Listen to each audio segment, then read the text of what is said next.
Hello नमस्कार दोस्तों, आप सभी का आपके अपने प्यारे से परिवार सेड़ा क्लासेस यूट्यूब चैनल में एक बार फिर बहुत बहुत स्वागत है।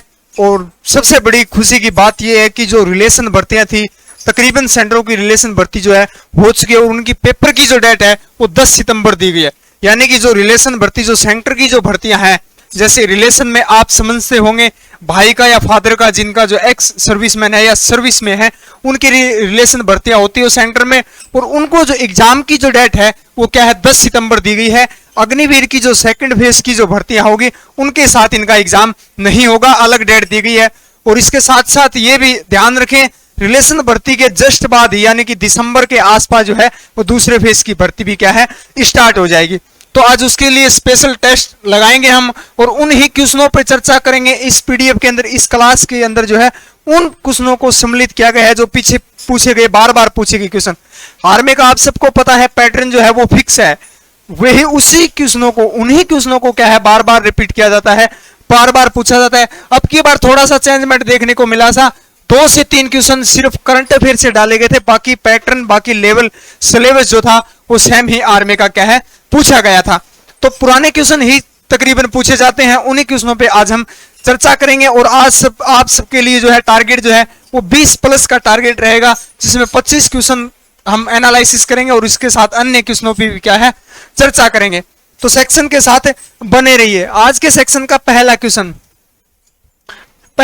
देखिए, पहले क्वेश्चन में पूछा गया है परमाणु प्रशिक्षण के लिए प्रसिद्ध है। देखिए ऑप्शन कौन सा, निम्न में से कौन सा जो ऑप्शन जो है वो परमाणु प्रशिक्षण के लिए क्या है प्रसिद्ध है। तो इसका सही आंसर हो जाएगा देखिए पोखरण। पोखरण जो है वो जैसलमेर राजस्थान के अंदर स्थित है।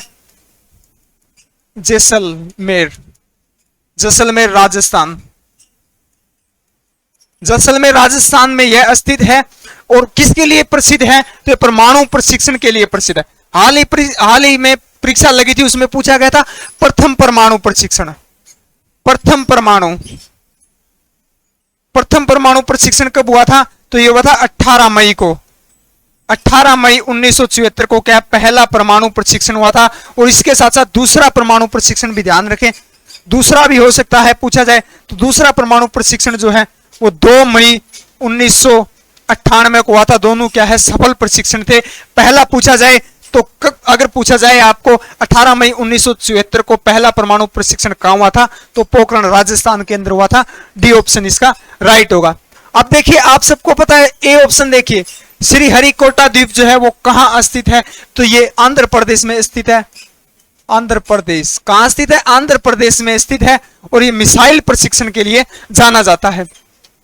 जमशेदपुर जो है इसे इस्पात नगरी कहा जाता है। जमशेदपुर वो क्या कहा जाता है, इस्पात नगरी या इस्पात नगरी के नाम से किसे जाना जाता है, जमशेदपुर को जाना जाता है। और जमशेदपुर जो है वो कहां स्थित है, ये भी ध्यान रखें, झारखंड।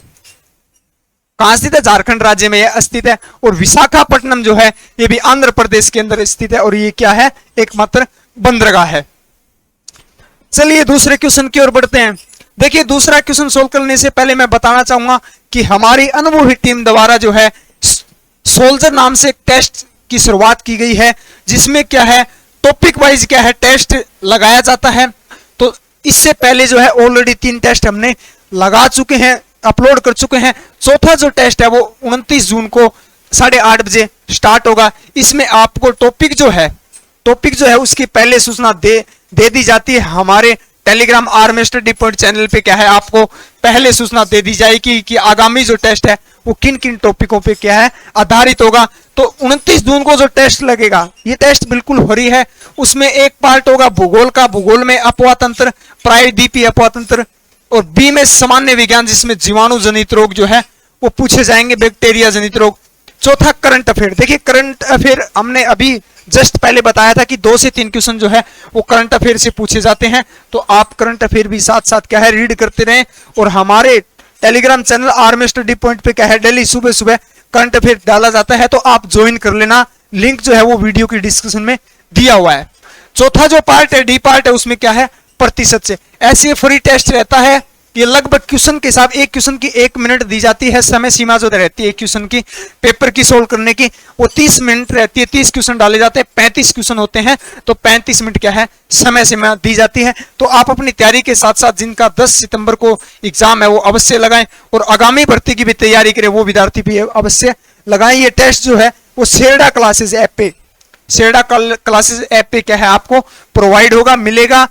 सर्च कर लेना प्ले स्टोर पे सेरडा क्लासेस नाम से, या वीडियो की डिस्क्रिप्शन में लिंक दिया हुआ है, वहां से आप ऐप को क्या है डाउनलोड कर लेना।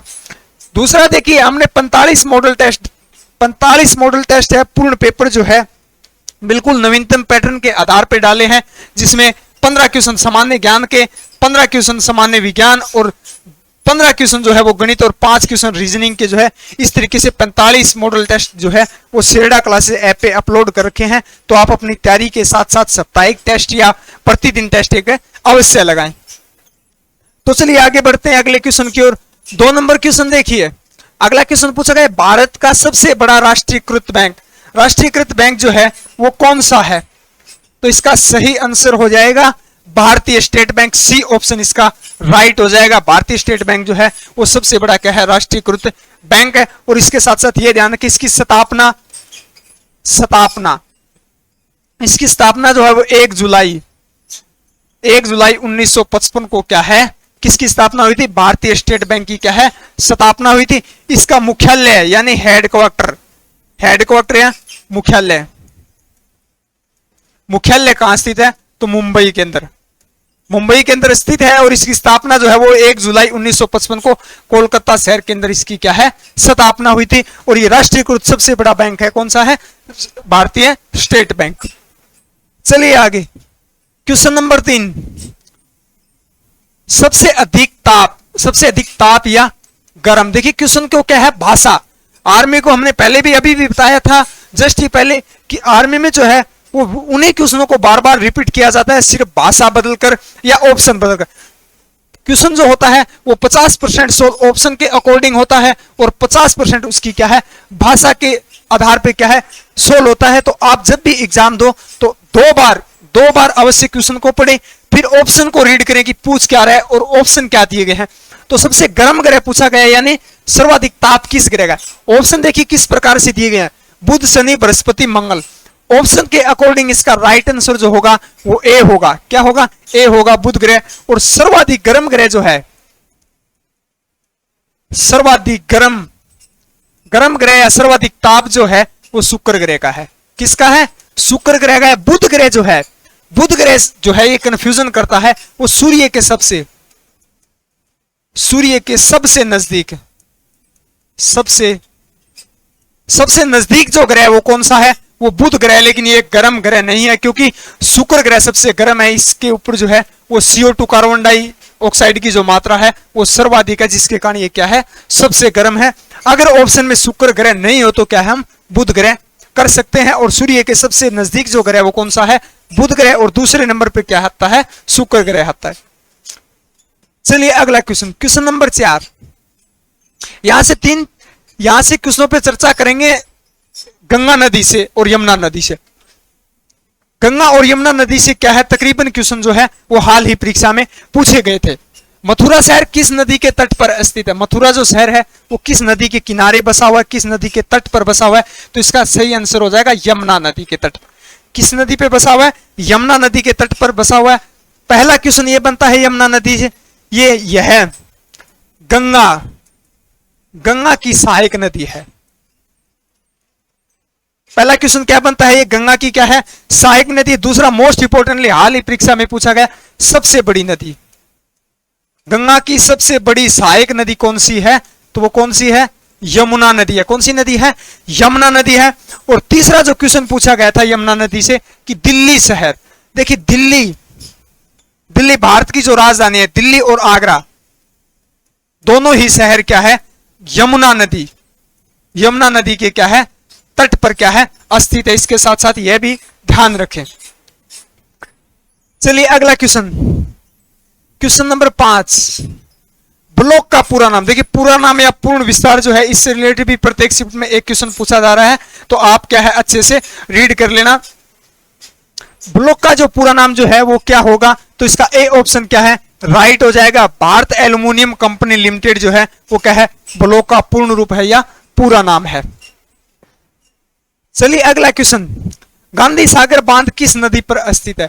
गांधी सागर बांध जो है वो किस नदी पर स्थित है? देखिए नदी, बांध या अभ्यारण्य पूछे जाते हैं, उनमें या तो स्थान पूछा जाता है कहां स्थित है या किस लिए प्रसिद्ध है। बांध जो पूछे जाते हैं उनका स्थान पूछा जाता है या किस नदी पर बना हुआ है। तो गांधी सागर बांध जो है वो चंबल नदी पर बना हुआ है। किस नदी पर बना हुआ है? चंबल नदी पर बना हुआ है। बी ऑप्शन इसका राइट हो जाएगा।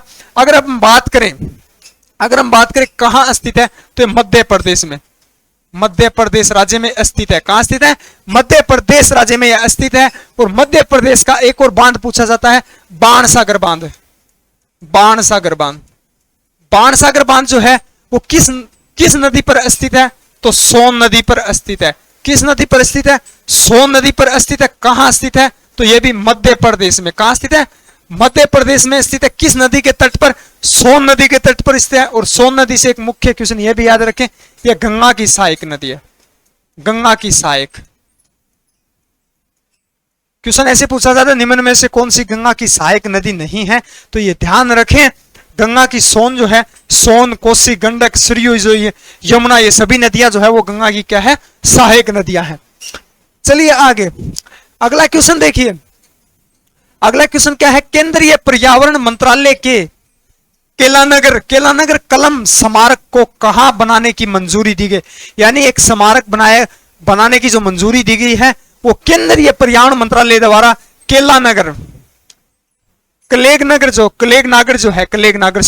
कलेगनागर कलम स्मारक है, उसका नाम, उसकी मंजूरी जो है वो कहां दी गई है? तो इसका सी ऑप्शन राइट हो जाएगा। मरीना समुद्र तट पर दी गई है। और ये कहां स्थित है? तो चेन्नई के अंदर स्थित है। कहां स्थित है? चेन्नई के अंदर यह स्थित है। और यह स्मारक जो है, इसकी ऊंचाई याद रखना है, इसकी ऊंचाई जो है वो 30 मीटर ऊंचाई है। मंजूरी दी गई है, अभी इसका निर्माण क्या है, शुरू होगा। चलिए अगला क्वेश्चन क्या पूछा गया, उच्च सदन की अध्यक्षता कौन करता है? देखिए क्वेश्चन की भाषा चेंज की गई है। उच्च सदन किसको कहते हैं? राज्यसभा को। आप सबको पता है राज्यसभा का अध्यक्ष पूछा जाए तो आपको पता है कौन होता है। तो इसमें क्या पूछा गया, उच्च सदन की अध्यक्षता कौन करता है? तो इसका सही आंसर हो जाएगा सी ऑप्शन, उपराष्ट्रपति क्या है, राज्यसभा का क्या है, अध्यक्ष होता है। दूसरा क्वेश्चन को भाषा बदल के पूछा, पदेन सभापति यानी राज्यसभा का पदेन सभापति कौन होता है? तो उपराष्ट्रपति होता है। तो राज्यसभा जो होती है उसको क्या है, उच्च सदन कहा जाता है। और इसके साथ साथ ये ध्यान रखें, लोकसभा को क्या कहा जाता है? निम्न सदन। निम्न यानी निचला सदन। निम्न यानी निचला सदन जो है अस्थायी सदन।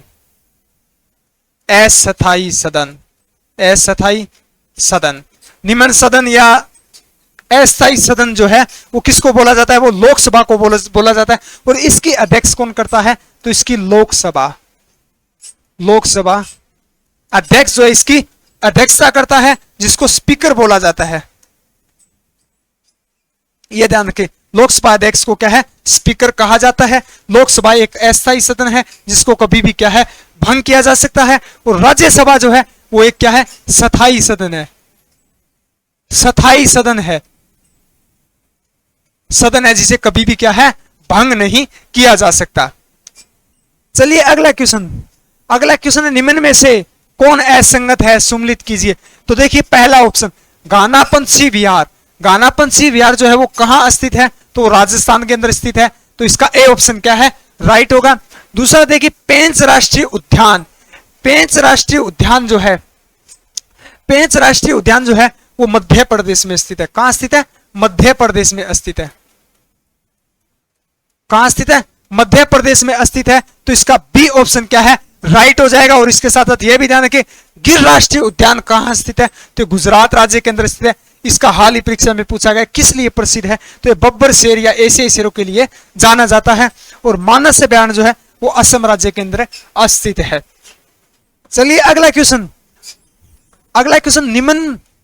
निम्नलिखित में से किस व्यक्ति का जन्मदिन शिक्षक दिवस के रूप में मनाया जाता है? सबसे पहले क्वेश्चन को बताया, अच्छे से पढ़े, शिक्षक पूछा गया है, न कि शिक्षा। शिक्षा दिवस नहीं पूछा गया है, शिक्षक दिवस पूछा गया है। तो किस व्यक्ति, किस महान व्यक्ति की क्या है जयंती पे या जन्म दिवस पे क्या है मनाया जाता है? तो इसका बी सी ऑप्शन इसका राइट आंसर हो जाए। डॉक्टर सर्वपल्ली राधाकृष्णन की क्या है जन्म दिवस पर क्या है शिक्षक दिवस रूप में मनाते हैं। और बात करते कब मनाते हैं, तो 5 सितंबर, 5 सितंबर को बनाया जाता है। अब बात करते हैं शिक्षा दिवस। शिक्षा दिवस जो है वो 11 नवंबर कब बनाया जाता है? 11 नवंबर को बनाया जाता है। किसकी, मतलब किसकी जन्म दिवस पर मनाया जाता है? तो किसके बनाया जाता है? मौलाना अबुल कलाम के क्या है जन्म दिवस पर मनाया जाता है। अब देखिए फिर option A doctor Zakir Hussain. Doctor Zakir Hussain से क्वेश्चन पूछा जाता है, इनका संबंध किससे था? तबला, तबला वादक। तबला वादक किसे कहा जाता है? तबला वादक से किसका संबंध था? तो डॉक्टर जाकिर हुसैन का संबंध था। अगला क्वेश्चन देखिए, अगला क्वेश्चन है भारत का महान संगीतज्ञ तानसेन निम्नलिखित में से किसके किसके शासक के दरबार में था या दरबार में जो था? तो इसका सही आंसर हो जाए अकबर जो थे, अकबर के जो है 9 रत्न थे। कितने थे? 9 रत्न। 9 रत्न, 9 रत्नों में क्या है एक था जो संगीतज्ञ था जिसका नाम क्या था? तानसेन था। तो वो किसके दरबार में था? तो अकबर के दरबार में था। और संगीतज्ञ तानसेन से एक महत्वपूर्ण पूछा जाता है उपाधि मियां। मियां की उपाधि, मियां की उपाधि जो है वो किसने दी थी? वो अकबर ने दी थी। क्वेश्चन ऐसे भी पूछा जाता है कि मियां की उपाधि का संबंध किससे है? तो संगीतज्ञ तानसेन से है। और मियां की उपाधि जो है वो किसने दी थी? सम्राट अकबर ने दी थी। चलिए अगला क्वेश्चन, नॉकआउट। नॉकआउट शब्दावली निम्नलिखित में से किस खेल से संबंधित है? नॉकआउट जो शब्दावली जो है उसका किस खेल से संबंधित है? किस खेल में क्या है प्रयोग किया जाता है? इसके साथ साथ नॉकआउट, नॉकडाउन, दोनों ही जो है वो किस खेल से संबंधित है? तो बॉक्सिंग से संबंधित है। बी ऑप्शन इसका राइट आंसर होगा। और बॉक्सिंग जिसको हिंदी में कहते हैं मुक्केबाजी, ये भी ध्यान रखें, मुक्केबाजी। हो सकता है आपको बॉक्सिंग ऑप्शन में ना मिले तो मुक्केबाजी मिलेगा। तो मुक्केबाजी जो है नॉकडाउन और जो नॉकडाउन या नॉकआउट जो है दोनों का संबंध किससे है? तो मुक्केबाजी यानी बॉक्सिंग खेल से संबंधित है। चलिए अगला क्वेश्चन, अगला क्वेश्चन है भारत की सबसे बड़ी निजी रेलवे कोच फैक्ट्री का उद्घाटन कहां किया गया? देखिए हाल ही में इसका उद्घाटन किया गया था। भारत की सबसे बड़ी निजी रेलवे कोच फैक्ट्री जो है, रेलवे डब्बों का जिसमें निर्माण होता है उसको क्या है? रेलवे कोच फैक्ट्री बोला जाता है। उसका निर्माण जो है वो कहां हुआ? तो इसका डी ऑप्शन राइट हो जाएगा, गोंडाकल। गोंडाकल में हुआ था। और गोंडाकल जो है कहां स्थित है? तो तेलंगाना, तेलंगाना राज्य में स्थित है। चलिए अगला क्वेश्चन, संचार उपग्रह। संचार उपग्रह किस वायुमंडल में छोड़े जाते हैं? देखिए संचार उपग्रह या सैटेलाइट जो होते हैं उनको किस उपग्रह में छोड़ा जाता है? तो इसका सही आंसर हो जाएगा बी ऑप्शन इसका राइट हो जाएगा, आयन मंडल में छोड़े जाते हैं। किस मंडल में छोड़े जाते हैं? आयन मंडल में छोड़े जाते हैं। आयन मंडल से रिलेटेड ये पूछा जाता है कि सबसे बाहरी परत, सबसे आयन जो बाहरी परत जो है वायुमंडल की वो कौन सी है? बहिर्मंडल है। सबसे निचली या सबसे अंदर की परत जो है वो कौन सी है? क्षोभमंडल। इस तरीके से ये क्वेश्चन पूछे जाते हैं। एक संचार उपग्रह पूछा जाता है। दूसरा पूछा जाता है सबसे इंपॉर्टेंट मौसमी घटना या मौसम परिवर्तन की जो घटना जो होती है वो किस मंडल में घटित होती है? तो वो क्षोभ मंडल में घटती है। किस में घटती है? क्षोभ मंडल में घटती है। या क्वेश्चन पूछा जाता है बादल बनना, बादल बनना या बादल जो है वो किस मंडल में बनते हैं? तो वो क्षोभ मंडल में बनते हैं जो सबसे निचली या सबसे अंदर की परत है। चलिए अगला क्वेश्चन, अगला क्वेश्चन है विश्व में सर्वप्रथम जीएसटी जो है वो किस देश में लागू हुई थी? जीएसटी जो होती है उसको क्या बोलते हैं? Good and service tax. क्या बोलते हैं? गुड एंड सर्विस टैक्स जो है वो सर्वप्रथम किस देश में लागू हुआ था? तो फ्रांस देश ने लागू किया था। और यह भी ध्यान रखें 1958 में लागू किया था। कब किया था? 1958 में से लागू किया गया था। और अब बात करते हैं वस्तु आयकर। वस्तु आयकर जिसको क्या बोलते हैं? वस्तु आयकर। बोलते हैं। ठीक है, अब बात करते हैं भारत में। भारत में कब लागू हुई? तो भारत में जो है वो 1 जुलाई, भारत में 1 जुलाई 2017 को क्या है जीएसटी लागू हुई थी। क्या हुई थी? गुड एंड सर्विस टैक्स जो है वो कब लागू हुआ था? तो 1 जुलाई 2017 को क्या है लागू हुआ था। किसने लागू किया था? उस समय वित्त मंत्री अरुण जेटली, वित्त मंत्री अरुण जेटली द्वारा 1 जुलाई 2017 को क्या है भारत में जीएसटी पूर्ण भारत में क्या है पूर्णतः लागू की गई थी। और सर्वप्रथम लागू करने वाला देश जो है वो कौन सा है? फ्रांस देश है, जिसने क्या है 1958 में इसको क्या है लागू किया था। चलिए अगला क्वेश्चन, दूसरा पार्ट साइंस का स्टार्ट होता है।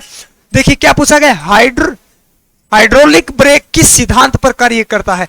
किस सिद्धांत पे या नियम, किस सिद्धांत या नियम पर कार्य करता है? तो इसका सही आंसर हो जाएगा पास्कल के नियम पर करता है। किसके नियम पर करता है? पास्कल के नियम पर क्या है आधारित है, सिद्धांत पर क्या है कार्य करता है।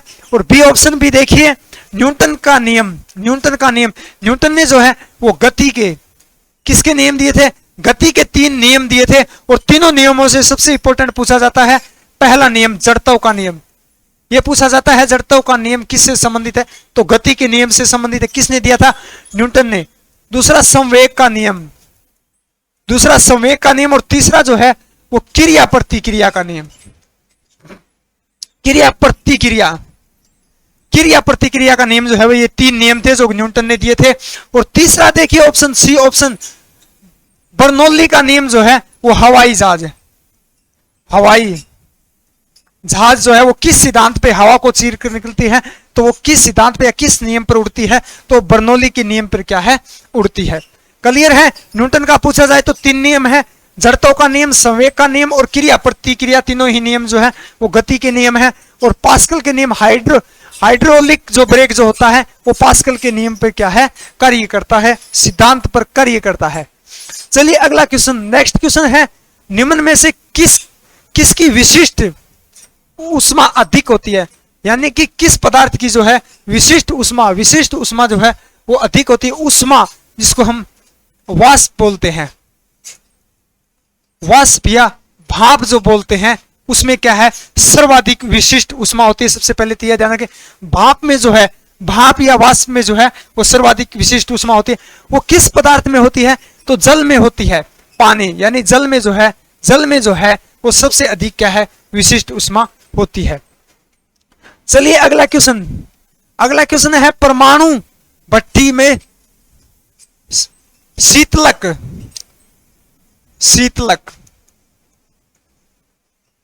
के रूप में प्रयोग किया जाता है। देखिए परमाणु भट्टी में जो है शीतलक, या क्वेश्चन की भाषा बदली गई, मंदक जिसको बोलते हैं, शीतलक या मंदक के रूप में किस पदार्थ का क्या है प्रयोग किया जाता है? तो यहां ऑप्शन ए राइट हो जाएगा, DO2। ऑप्शन आपको सूत्र भी मिल सकता है DO2, और DO2 किसका सूत्र है? तो भारी जल का। अब क्वेश्चन आगे देखेंगे, ए ऑप्शन इसका राइट होगा। बी द्रव सोडियम भी इसका क्या है राइट आंसर होगा। तो इसका सही ऑप्शन हो जाएगा सी, दोनों ए और बी दोनों हो जाएंगे। आपको तकरीबन जो क्वेश्चन में ऑप्शन मिलेंगे वो DO2 मिलेगा लिखा हुआ या भारी जल मिलेगा। अगर ऑप्शन में दोनों नहीं है तो आप क्या है, अगर ऑप्शन में ये DO2 नहीं दिया हो तो आप द्रव सोडियम कर सकते हैं। अगर दोनों ऑप्शन में एक साथ दिए हो, इंक्लूड हो, तो इसका सी ऑप्शन इसका क्या है राइट आंसर हो जाए। अगर ऑप्शन में दोनों ही ऑप्शन ना दिया हो, कोई और ऑप्शन अन्य डाला हुआ हो इसके अंदर और डी ऑप्शन हो इनमें से कोई नहीं, तो आप पहला ऑप्शन चूज करेंगे, DO2 भारी जल को देंगे। चलिए अगला क्वेश्चन, गैलेना जो है वो किसका एस्क होता है? किसका एस्क होता है? तो इसका सही आंसर हो जाएगा सीसा, जिसको क्या बोलते हैं सीसा या लेड, जिसका सूत्र जो होता है वो क्या होता है Pb होता है। अब बात करते हैं जो पूछे जो जाते हैं, एस्क जो पूछे जाते हैं वो पारा का भी पूछा जाता है, सर्वाधिक पारा का ही पूछा जाता है। सिनेबार जो है किसका एस्क होता है? तो वो किस धातु का होता है? पारा का होता है। और पारा जो है वो एक द्रवित धातु है। क्या है? द्रवित। एकमात्र द्रवित धातु कौन सी है जो साधारण ताप पर भी क्या है द्रव अवस्था में पाई जाती है? तो पारा है। और ए धातु पूछा जाए तो ये भी ध्यान रखें, ए धातु द्रवित, द्रवित ए धातु पूछी जाए तो कौन सी है? ब्रोमीन। ब्रोमीन जो धातु है वो ए धातु जो है वो क्या है? द्रवित ए धातु है। अब बात करते हैं चांदी का, होरन सिल्वर। होरन सिल्वर, होरन सिल्वर जो है वो किसका एस्क होता है? तो चांदी का होता है। सीसा का होता है वो किसका होता है? सीसा का जो होता है वो गैलेना होता है, और पारा का क्या होता है? सिनेबार होता है। चलिए अगला क्वेश्चन, एक स्थायी वस्तु में क्या रहता है? कोई भी वस्तु है उसमें क्या उपस्थित रहता है? तो इसका सही आंसर हो जाएगा ऊर्जा उसमें क्या है? उपस्थित रहता है। डी ऑप्शन इसका राइट हो जाएगा। और इसके साथ साथ यह भी ध्यान रखें, ऊर्जा जो है वो कार्य करने की क्या है? क्षमता। पूछा गया क्वेश्चन है, हाल ही परीक्षा में पूछा गया, कार्य करने की क्षमता क्या होती है? तो इसका सही आंसर हो जाएगा ऊर्जा होती है। और कार्य करने की दर पूछा जाए, कार्य करने की दर जो है वो क्या होती है? शक्ति होती है। कार्य करने की दर पूछी जाए तो क्या होती है? शक्ति होती है। क्षमता पूछा जाए तो क्या होती है? ऊर्जा होती है। और एक स्थायी वस्तु में क्या होती है? उपस्थित जो होती है, निहित जो होती है, तो वो क्या होती है? ऊर्जा होती है। चलिए अगला क्वेश्चन, अगला क्वेश्चन पूछा गया दौड़ने की पिच का निर्धारण। देखिए क्वेश्चन बदला गया है, हमने क्वेश्चन की क्या है? भाषा को बदल बदल कर डाला है। पिच जिसको क्या बोलते हैं? तारतव। तारतव जो होता है उसको ही पिच बोलते हैं। तो दौड़ने की तारतव जो है वो कौन निर्धारण करता है? किससे निर्धारित होती है? तो इसका सही आंसर हो जाएगा डी ऑप्शन क्या है? आवर्ती से क्या है? निर्धारित क्या है? होती है। दूसरा क्वेश्चन पूछा जाए सर्वाधिक आवर्ती, सर्वाधिक आवर्ती जो है वो किस तरंग में होती है? पूछा गया क्वेश्चन है, तरंग पूछा जाता है, किस तरंग में होती है? तो गामा, गामा किरण या तरंग में जो है वो सर्वाधिक क्या है? आवर्ती होती है। और इसके साथ साथ गामा किरण की सर्वाधिक भेदन क्षमता भी याद रखें। भेदन क्षमता सर्वाधिक किस किरण की होती है? किस तरंग की होती है? तो वो गामा किरण की होती है। और एक आवर्ती का मात्रक पूछा जाता है। क्या पूछा जाता है? मात्रक। मात्रक भी ध्यान रखिए, इसका मात्रक क्या होता है? हर्ट्ज होता है। क्या होता है? हर्ट्ज। इसका संकेत भी याद रखें, एच और जेड होता है, हर्ट्ज का होता है। जो आवर्ती का क्या है? ऐसा ही मात्रक होता है। आवर्ती सर्वाधिक किस तरंग में होती है या किरण में होती है? तो वो गामा किरण में होती है। और भेदन क्षमता रिलेटेड अभी हाल ही परीक्षा में पूछा गया था कि सर्वाधिक भेदन क्षमता किस किरण की होती है? तो वो गामा किरण की होती है। चलिए आगे अगला क्वेश्चन, गोलीय दर्पण की फोकस दूरी, गोलीय दर्पण की फोकस दूरी उसकी वक्रता, वक्रता त्रिज्या की होती है, यानी वक्रता त्रिज्या की जो है वो कितनी होती है? तो इसका सही आंसर हो जाएगा आधी होती है। इस क्वेश्चन को समझेंगे, या तो आपको इस तरीके से ऑप्शन मिलेंगे। 2016 के एग्जाम में एक क्वेश्चन में हमने देखा था, उसमें ऑप्शन कैसे दिए हुए थे? 1, 2, 1/2 और 1/4। तो देखिए आधी जो होती है उसको 1/2 बोलते हैं। क्या बोलते हैं? आधी को क्या है? हम साधारण क्या है? 1/2 बोलते हैं। तो गोलीय दर्पण की जो फोकस दूरी होती है उसकी वक्रता त्रिज्या की कितनी होती है? तो आधी होती है, यानी 1/2 होती है। और इसके साथ साथ ये भी ध्यान रखें, गोलीय दर्पण जो है वो कितने प्रकार के होते हैं? इनका प्रकार भी पूछा गया है। तो गोलीय दर्पण जो है वो 2 प्रकार के होते हैं। पहला अवतल दर्पण, अवतल दर्पण ये क्या है? गोलीय दर्पण की क्या है? भाग है। दूसरा उत्तल दर्पण, उत्तल दर्पण और अवतल दर्पण दोनों जो है वो क्या है? गोलीय दर्पण के क्या है? 2 भाग हैं। चलिए आगे देखिए, आगे अगला क्वेश्चन पूछा गया है सबसे हल्का तत्व, सबसे हल्का तत्व जो है वो कौन सा होता है? सबसे हल्का तत्व या आवर्त सारणी में रखा गया प्रथम तत्व, आवर्त सारणी में, आवर्त सारणी, आवर्त सारणी में रखा गया प्रथम तत्व पूछा जा सकता है। प्रथम तत्व या धातु जो है वो कौन सी है? तो इसका सही आंसर हो जाएगा हाइड्रोजन। क्या हो जाएगा? हाइड्रोजन जो है वो आवर्त सारणी में सर्वप्रथम रखी गई है, आवर्त सारणी में सर्वप्रथम तत्वों में रखा गया है। दूसरा बात करते हैं सबसे हल्का, सबसे भारी तत्व या धातु जो है वो कौन सी होती है? तो यूरेनियम, यूरेनियम, यूरेनियम होती है। हाल ही परीक्षा में पूछा गया था कठोर, कठोर धातु भी क्या है? याद रखें टंगस्टन, टंगस्टन जो धातु होती है वो सबसे कठोर धातु होती है। और इसके साथ साथ मुलायम भी याद रखें, मुलायम भी पूछा जा सकता है। मुलायम जो धातु होती है वो कौन सी होती है? सीजियम। सीजियम धातु जो होती है वो आवरण सारणी में क्या है? सबसे मुलायम धातु होती है। सबसे कठोर धातु जो होती है वो टंगस्टन होती है। और सबसे भारी तत्व, भारी जो होता है वो कौन सा होता है? यूरेनियम होता है। और सबसे हल्का जो है वो कौन सा होता है? हाइड्रोजन होता है। अब ऑप्शन ए और देखिए, सोडियम से क्वेश्चन पूछा जाता है। चाकू से आसानी से काटी जाने वाली धातु कौन सी है? तो सोडियम धातु है। हाल ही परीक्षा में पूछा गया था इसको, सोडियम धातु को किस में रखा जाता है? तो केरोसिन तेल या मिट्टी के तेल में? मिट्टी के तेल में रखा जाता है, क्योंकि हवा के संपर्क यानी O2 के संपर्क में आने से क्या है, ये अपने आप क्या है, पूर्णतः जलने लगती है। इसलिए इसको क्या है, केरोसिन या मिट्टी के तेल में इसको रखा जाता है। यह भी एक मुलायम धातु है। सबसे मुलायम पूछा जाए तो सीजियम है, कठोर पूछा जाए तो टंगस्टन है, भारी पूछा जाए तो यूरेनियम, और आवर्त सारणी में सबसे हल्का जो है वो कौन सा है? हाइड्रोजन है। और आवर्त सारणी में अब तक जो है वो कितने तत्व ज्ञात किए जा चुके हैं? तो कुल 118 तत्व, कुल 118 तत्वों को क्या अभी तक क्या है, ज्ञात किया जा सकता है। बस इसका ध्यान रखें।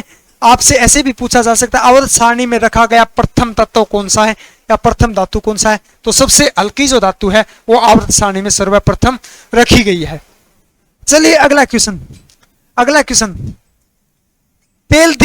तेल दीप की बत्ती में तेल ऊपर चढ़ता है। जो दीपक जो होता है, जो लैंप जो होता है, उसमें तेल जो है वो किस कारण या किस क्रिया द्वारा ऊपर चढ़ता है? तो इसका सही आंसर हो जाएगा कोशिकतव। कोशिकतव क्रिया के कारण क्या है, तेल जो है ऊपर चढ़ता है। हाल ही परीक्षा में पूछा गया था, पौधे जो होते हैं, पौधे की जड़ जो होती है, उनका जो है पत्तियों तक या शाखा तक जो जल पहुंचता है वो किस क्रिया द्वारा पहुंचता है? तो इसका सही आंसर हो जाएगा कोशिकतव क्रिया के कारण ही क्या है, पौधों में क्या है, पत्तियों या शाखाओं तक क्या है, जल या पानी पहुंचता है। चलिए अगला क्वेश्चन, मोस्ट इंपोर्टेंटली क्वेश्चन है। देखिए, इमली में कौन सा अम्ल पाया जाता है? ये भी हाल ही परीक्षा में पूछा गया। तो इमली जो है, इमली में कौन सा अम्ल क्या है, पाया जाता है? तो इसका सही आंसर हो जाएगा टार्ट्रिक अम्ल। कौन सा अम्ल पाया जाता है? टार्ट्रिक अम्ल पाया जाता है। इसके साथ साथ यह ध्यान रखें, अंगूर, अंगूर दोनों ही पूछे गए। इमली भी पूछा गया था, अंगूर भी पूछा गया था। तो दोनों ही जो है कौन सा अम्ल पाया जाता है? तो टार्ट्रिक अम्ल पाया जाता है। इसके साथ साथ नोट लगाकर लिख लें, केला जो होता है, केले में भी क्या है, कौन सा अम्ल पाया जाता है? टार्ट्रिक अम्ल पाया जाता है। नोट रखें, याद रखें, अभी तक पूछा नहीं गया, हो सकता है आगामी परीक्षा में पूछा जाए। अब लैक्टिक अम्ल, लैक्टिक अम्ल का भी पूछा गया था कि दूध में, किसमें पाया जाता है? दूध में पाया जाता है, और दही में, दूध या दही दोनों में क्या है, लैक्टिक अम्ल पाया जाता है। क्वेश्चन किस प्रकार से पूछा गया था, दूध से दही किस अम्ल के कारण बनता है? तो किस अम्ल के कारण बनता है? तो लैक्टिक अम्ल के कारण बनता है। अगला देखिए, साइट्रिक अम्ल। साइट्रिक जो अम्ल है वो किस में पाया जाता है? साइट्रिक अम्ल जो है मुख्यतः जो है वो नींबू में पाया जाता है।